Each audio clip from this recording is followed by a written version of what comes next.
কারো পোশাক দেখে কারোর যোগ্যতা বিচার করবেন না। শিক্ষার অধিকার সবার আছে।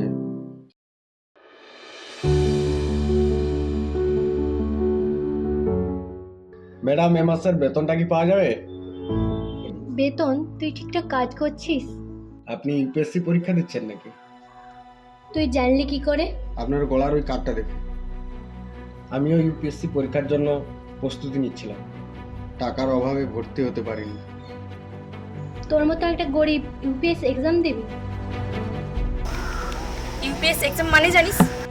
হ্যাঁ, জানি তো। থাক, তোকে আর বলতে হবে না।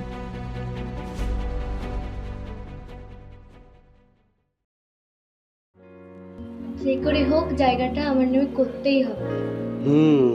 জেলা কালেক্টরকে পটাতে হবে। একে কোথায় দেখেছি না? চেনা চেনা লাগছে খুব। এ তো আমার বাড়ির চাকর।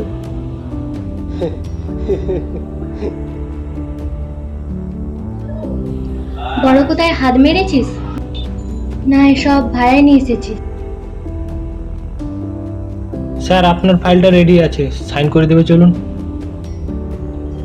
স্যার? কে স্যার? ইনি আমাদের নতুন জেলা কালেক্টর।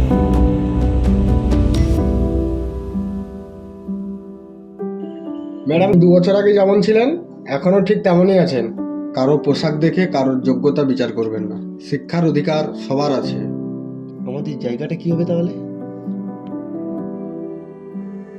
স্যার, আমাদের জায়গাটা কি হবে?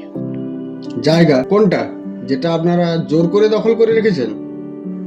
ওটা তো আপনারা বেআইনি ভাবে দখল করে রেখেছেন। আপনাদের বিরুদ্ধে কিভাবে আইনি স্টেপ নেওয়া যায় আমি সেটা দেখছি।